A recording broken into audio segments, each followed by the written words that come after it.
Please join with me in having, therefore, 1 Samuel chapter 17 open as we consider God's word together this morning. I mentioned Valley of Elah is a real place. Here is a photo of it. You can see the two sides, and there in the middle, that great big bit of what looks like could be water is actually a bit of concrete, but there is in the middle of the valley there a little ford, a little stream that runs through it. If you talk very nicely to someone well known to us here at the church, they might be able to show you at some point a rock that has come from this location. I'm going to disclose their name publicly, on YouTube at least, but it is something there. And it's just helpful just to know, what this scene would have looked like. You can imagine, can't you, two armies, one on each side, this neutral territory in the middle, this incredible sort of forum for where this challenge and contest is going to take place between the supposed two heroes of the Philistine and Israelite armies. And it's just, again, another reminder of the reality of the things we find here written before us. But I don't know about you, but when we got to chapter 16 a couple of weeks ago, and here as we get to chapter 17, whether there's a sense of relief when we get to these two chapters. And the reason for that is that we know roughly then where we are, don't we? We know that David is a good king. We know that his influence is going to be helpful. And despite all the mess, the challenge, the trickiness of everything that's taken place in Israel up to that point, we kind of go, oh, what a relief, David's on the scene. Well, we also know that afterwards, throughout the rest of 1 Samuel into even 2 Samuel, things get messy again, don't they? And there is a sense in which we go, well, this is familiar, I know it, it's okay, I know where we are. That's always something, therefore, we need to think a bit more carefully about. In fact, I'd want to suggest that actually some of the things we find here in chapter 17 are remarkably challenging. And the reason is this: we have an Israelite army who are reluctant to fight, despite knowing that God is with them.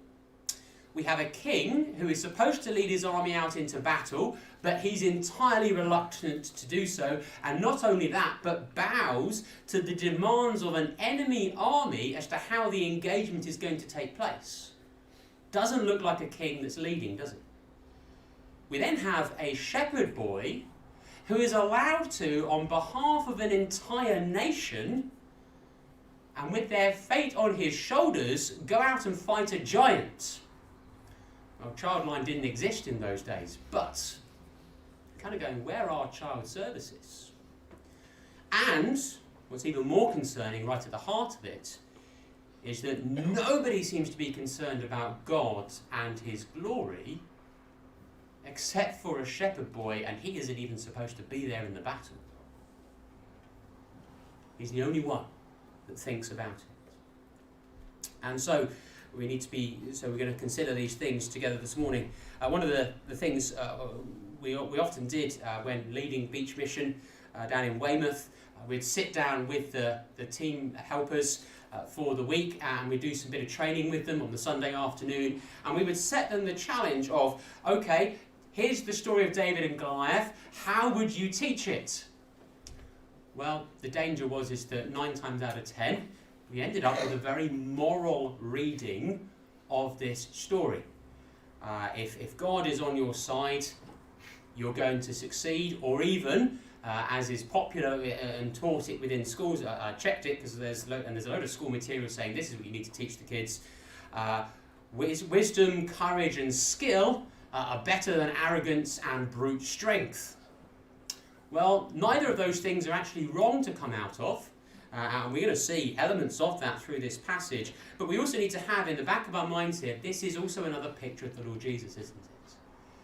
We're not going to look at it in depth. If we were going to preach this as an evangelistic message, we'd look at sort of the impossible enemy, the implausible soldier, and the incredible victory or something like that. But we have here a shepherd who defeats the enemy of his people to bring about victory for the honour of God. And if that doesn't cry to us the work of Jesus, then we're missing something, aren't we?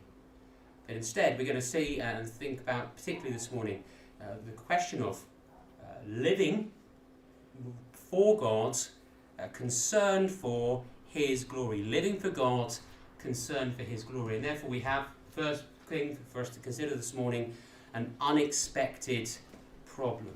An unexpected problem.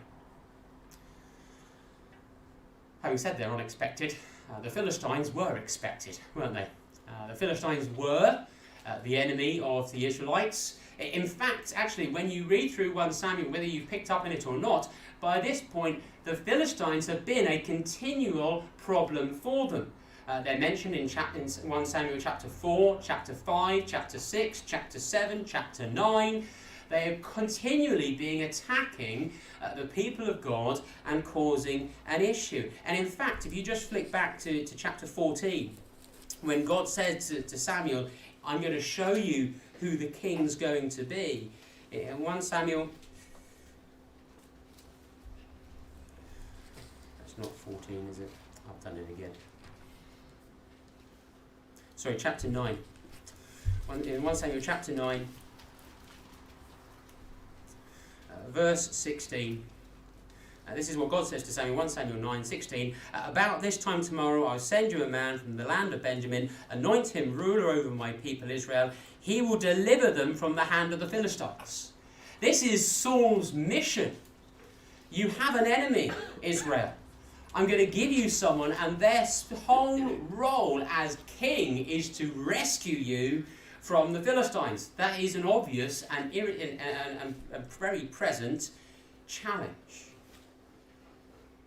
And then we have, don't we? So we have the Philistines. They come and approach, and the Israelites. They go out to meet them. They're camped on each side of the valley, and we have this impressive sight of Goliath marching out of the camp with all of his armor, with all of his weaponry. With his incredible height, with obviously his incredible strength as well that goes with him. He's obviously got a voice that's loud enough to be heard. I mean, you're in a valley, so it's going to resound around anyway, even better than perhaps mine can in this building at times. But he's there. He's this imposing figure. In fact, we're told that actually he's not the only one that they had in their army. You can read later, but in 2 Samuel chapter 21, from verse 19, it's recorded there were a few others. Saul had a brother, and there were a couple of others as well, like Saul, who were tall, impressive men. But obviously Goliath was the height and the first of them. And there's something we need to recognise about Goliath first and foremost. Though he's the obvious enemy, he is not the main problem that Israel is facing. In fact, Goliath's name gives us a bit of a clue.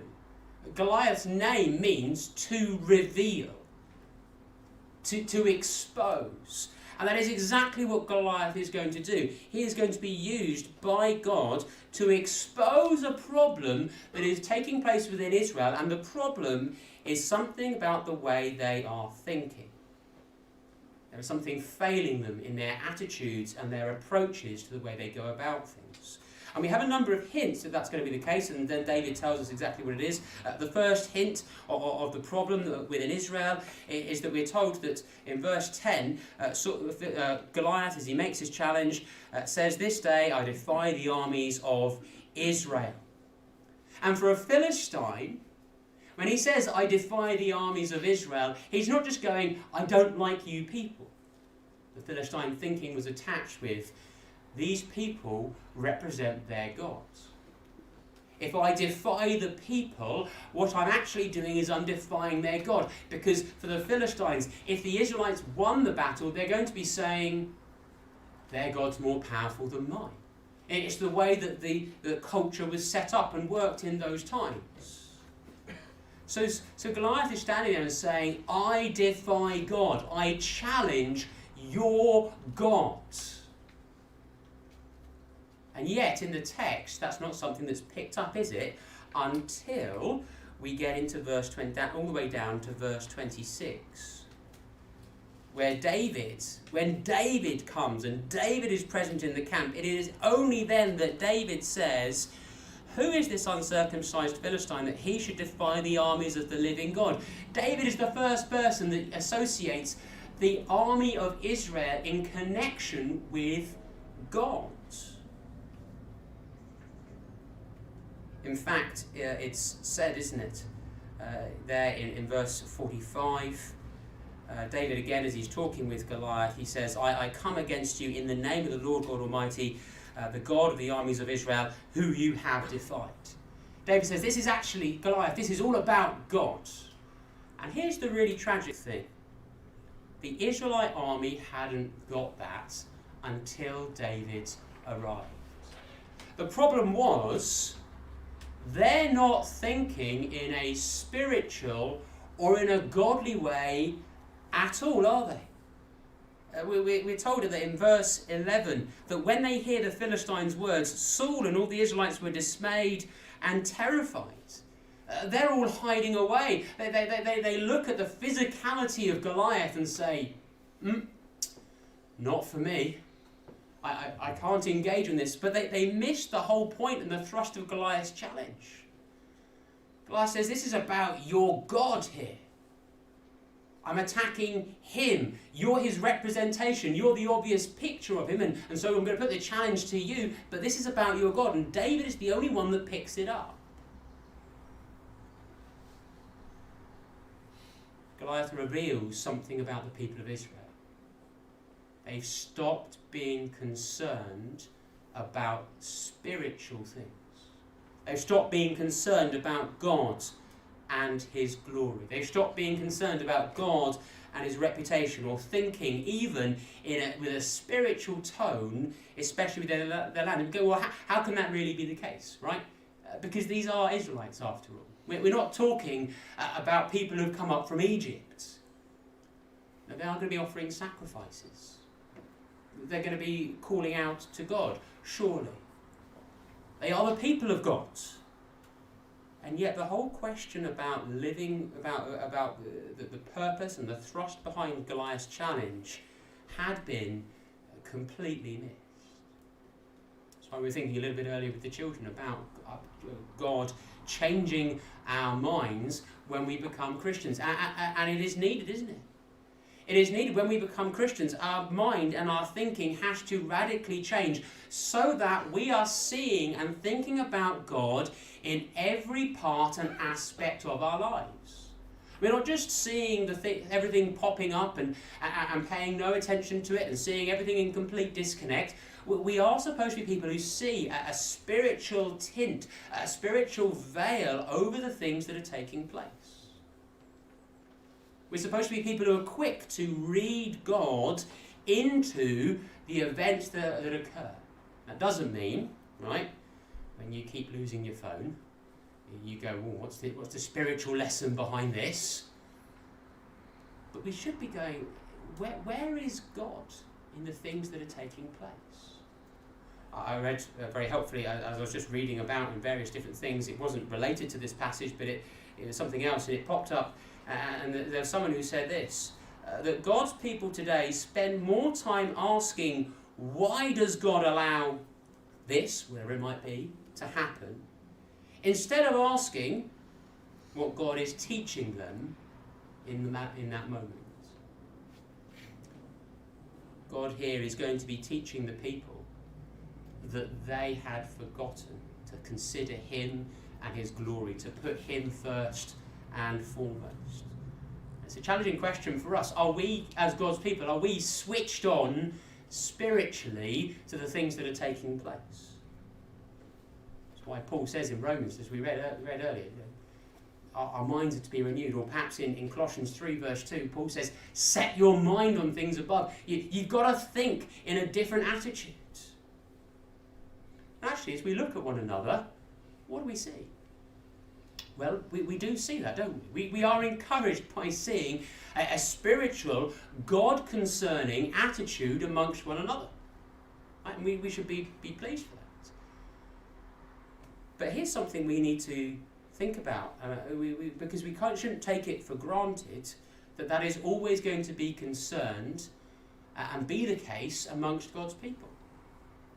It's sad, isn't it? There are some churches where they're thinking about God, where things crop up and there is no thought about where God is in that moment or how it's going to impact or affect what God is doing.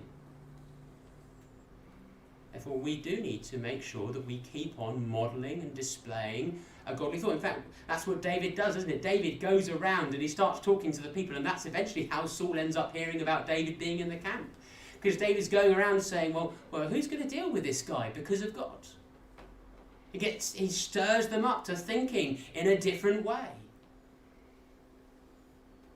And the way to cultivate and continually help each other to see and to appear and to understand and to read God in our lives is to encourage one another by saying, look, I've seen God's been doing this lately. Or this is what I've been thinking about.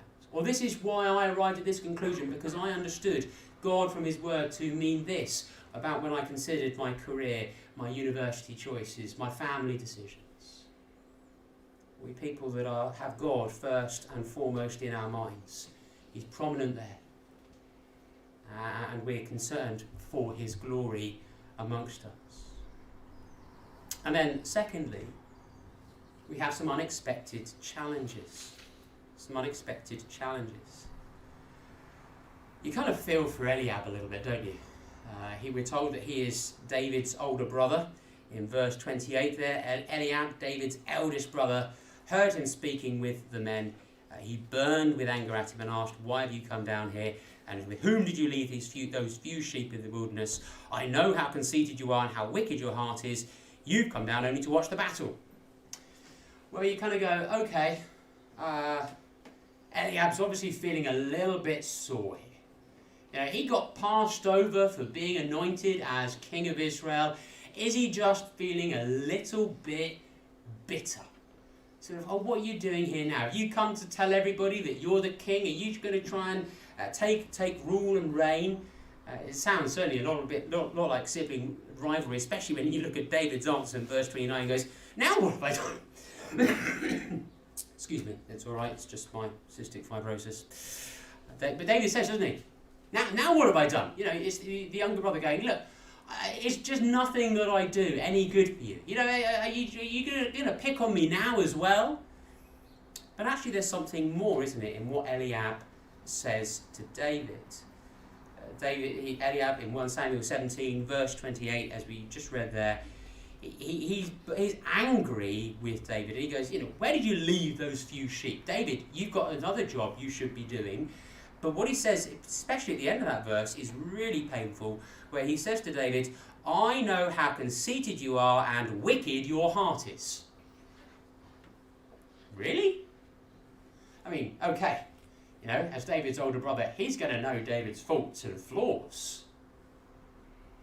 But he's calling David and saying that David has a wicked heart. Not just David, you've made a few mistakes, but David, you are conceited. You think so much of yourself and you're wicked through and through. And what provokes him to say this? Well, it's the things that he's heard David saying. He's heard David saying, look, are none of you concerned for the glory of God? Are none of you aware of what is going on? And none of you going to be so moved to do something because God's honour is at stake? In some ways, what is the problem here? Well, Eliab is pointing out that by the things that David has said, Eliab has done nothing.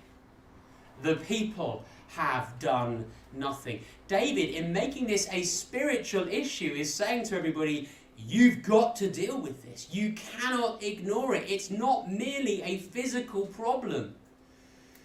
Because if it's just a physical problem, Eliab can look at it and go, well, I'm not big enough to deal with Goliath. I'm not a brilliant fighter. It's all right. I can sit back. I can let it go. It's just physical. But the moment David says this is actually a spiritual thing, there should be a spiritual concern here, well, that then becomes immediately number one priority for every single Israelite. Because in reality, they should have all been picking up on that already and going, I'll fight Goliath. I might not be the strongest, but I know God is with me. I'm going to fight for his honour. They should have all been riled up. But they weren't. And so David's saying here, look, you guys have missed something. You've missed something crucial. It's just really pricked him and provoked him. And so he says, David, go away. You should essentially saying to David, leave it alone. You have no place to make this something spiritual. It is not for you to do.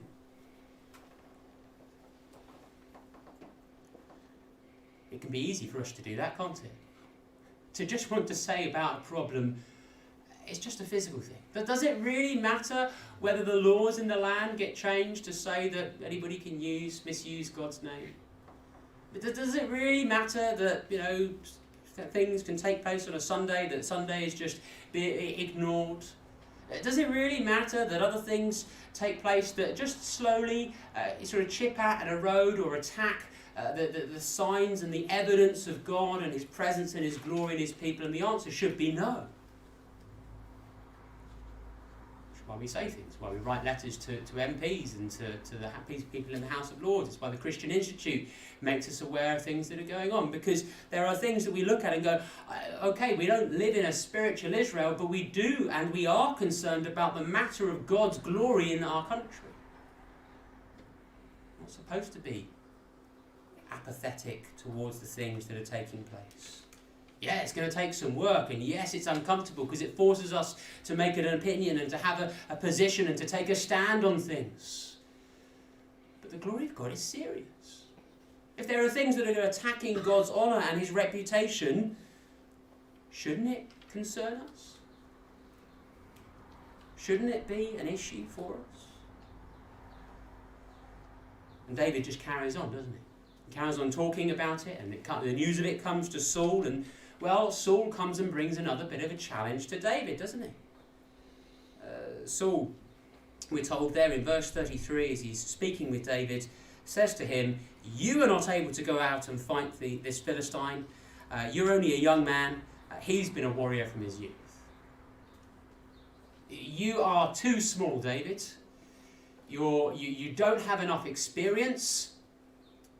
You don't stand a chance against this man. And in many ways, this is a very practical concern, isn't it? It is actually being thoughtful here. I mean, realistically, looking at David, who is going to think that David, a shepherd boy, is going to beat a man who is huge, fully equipped and trained for war and proven himself time and time again? It's a very practical concern. In fact, we have again as well, don't we, Saul, even when he ends up agreeing remarkably to allow David to go out and fight against Goliath, he says, I'm going to give you my armour. Verse 38, Saul dressed David in his own tunic. He put a coat of armour on him and a bronze helmet on his head. David fastened on his sword over the tunic, and he tried walking around because he was not used to them. Saul goes, look, practically, David, you're going to struggle with this. Well, but if you are going to do this, let me practically give you some stuff, and we're going to add everything onto it, and we're going to give you all the armour. And I know you've not been prepared, but I'm going to make sure that everything that I can give to you, you have, so that all the bases are covered and everything's sorted out. We do that at times, don't we?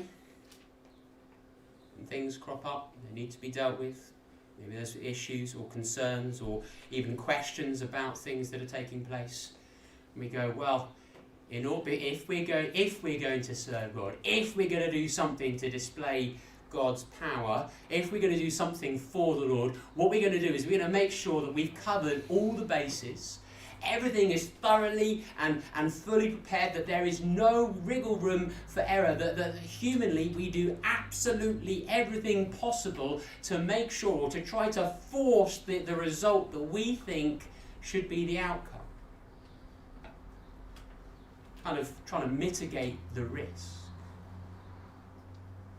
And it's not that preparation is wrong, right? Because David does do some sort of preparation, doesn't he? David, we're told in verse 40, having taken the armour off, he takes his staff, he takes 5 stones, and he takes his sling. David doesn't just go, well, you know what, Saul, this isn't going to work for me. God's going to win. I'll just go out there as I am, and we'll wing it. We'll see what God will do. In fact, I'm so confident that I could walk out of the middle of that plain, God could send a bolt of lightning down and strike him. And that'd be it. He doesn't do that. David does do some sort of preparation. But here's the problem with Saul, is that he thinks again in a physical way. He doesn't think in a way that is based on faith. He wants to humanly control and force and make sure that the outcome is a result of what he does. That's why he gives David his armour. Because then he could say, at least I had a part in the battle. I protected David. Here's my weaponry. Here's my sword, David. Use my tools. Whereas what's David's approach throughout this whole thing? Verse 37. David says, the Lord who rescued me from the paw of the lion and from the paw of the bear will rescue me from the hand of the Philistine. David says this is going to be God who does this. It's going to be God who works. And I'm going to use what God has given me, what God has enabled me to understand. I'm going to use the talents and the wisdom that God has given to me. I'm going to, as he uses his staff and his stone and his slings. Not going empty-handed. But I'm going to take what God has provided, what God has equipped me with, and I'm going to trust him. I'm going to rest, because David wants this. He wants everything to be seen as God's doing. He's not going to try and claim any glory for himself. And so David lays everything aside. And Eliab tries to say to David, well, just simmer down a little bit. This isn't too much of an issue. Saul says, well, if you're going to make this an issue, let's make sure humanly we grapple with it. And we need to be careful about both those things. Moving things aside and saying this isn't really a spiritual issue. Removing that equation so that then it pushes things further down the line. And also trying to make sure that it is we who come up with the solution. Not just resting in the Lord and doing what we can, though, for him, but in his strength. And then thirdly and finally, we have an unexpected victor. It's not entirely surprising, is it? I mean, we know the outcome. We know that David beats Goliath, and the attention in the passage shifts to dealing with that. But it is, let's be honest, a complete mismatch, isn't it? And you do wonder what was going through the Israelites' mind as they're seeing David walking down the hillside to go and meet Goliath in the valley, knowing that the king is sending him. There must have been some murmurs, mustn't there? And though obviously Saul is convinced that there is something about David, there is something about his character, and obviously the Lord is with him, there is a note of concern, I think, we see with Saul. Verse 55, we're told that as Saul watched David going out to meet the Philistine, he said to Abner, commander of the army, Abner, whose son is that young man? It's almost Abner, who am I going to need to send a condolence letter to? Because I need to just know in case this goes a little bit wrong. He didn't think to get that when he had David there in front of him. But actually it also shows us another problem for Saul. David, as we saw a couple of weeks ago, was also playing the harp when things were going wrong for Saul. When an evil spirit came upon him, he had played the harp to help Saul calm down. And Saul had paid no attention to that. Here's a young man that shows some promise and interest, some skill, some ability. He's in his courts. People are talking about him, and Saul's just ignored the guy. He's not particularly aware of him. But as David goes down, he fights Goliath. The Philistines then go on the run. The Israelites give chase, and they win. And humanly, as the Israelite army look at this, in fact, we end up seeing, don't we? In chapter 18, there, verse 7, following the events of this chapter, they dance and they sing, saying, Saul has slain his thousands and David his tens of thousands. Grossly exaggerating what this young man has done. It points some glory towards him. And humanly, that is naturally where we would want to go, isn't it? Everybody would look at the scene. The Philistines are going to look at the scene, at least, aren't they? And they're going to see David having beaten Goliath. It is David who then gains that victory. It is then the Philistines who are overcome by the Israelites. It looks like it's people the whole way through, but it's not, is it? Verse 46, David says this to Goliath before the battle: "This day the Lord will deliver you into my hands. I will strike you down." And he says at the end of that, he says, "This very day I'll give the carcasses of the Philistine army to the birds and the wild animals, and the whole world will know that there is a God in Israel." David says the victory, the success, is all about God. It is not about me. It's everything that's happened is because God has worked. Here's a humble man. He recognizes that the good things that the good work that he was about to do was not by his hand, was not by his power, was not by his strength, but it was God's. And again, how different that is from Saul. Saul, at the end of the previous battle, he goes and makes a sacrifice and starts singing and talking about how wonderful and how great he is. Here is a reminder for us as believers. Every single good thing that we do, every single blessing that we enjoy or experience, every bit of service or work or help that we do, it is God who does it. We might be the tools, might be wonderfully blessed and taken and used by God to do something remarkable.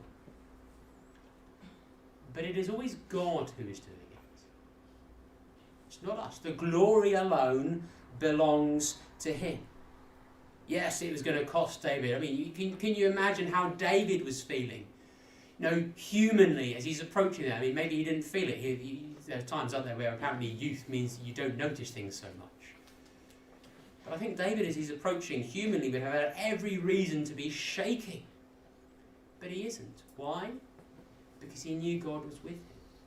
He was confident to go about and do something that nobody else necessarily was prepared to do, because he knew that he was serving God. David was jealous for the glory of God. And that is what David was fighting and serving and working for. Is that the reason why we do things here as a church? Is that the way that we seek to live our lives? Working for the purposes, glory and honour of God? Or,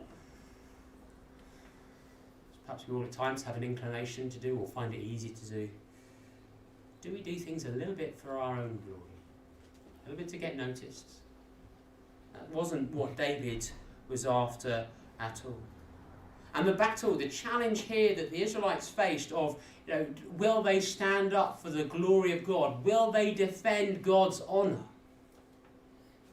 It was the same challenge that you and I face today, isn't it?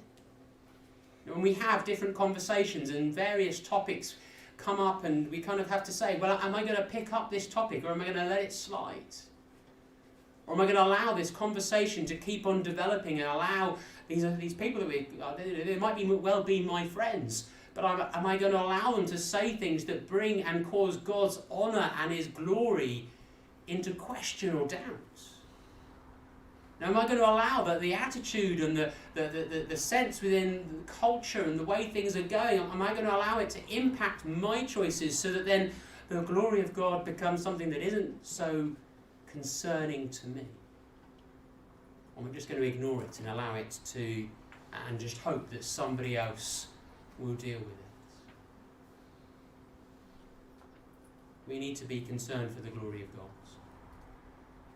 We need to be alert to the ways in which we can, as individuals even, on a daily basis, show something that God's honour, his name, his glory means something to us in the world in which we live. And we will be, at the end of when the Lord Jesus comes again, we'll be shown that it was worthwhile, won't because it is only lives lived, spent, used for the honour and glory of God that are the lives worth living. We need to pray that God would help us as we seek to do that.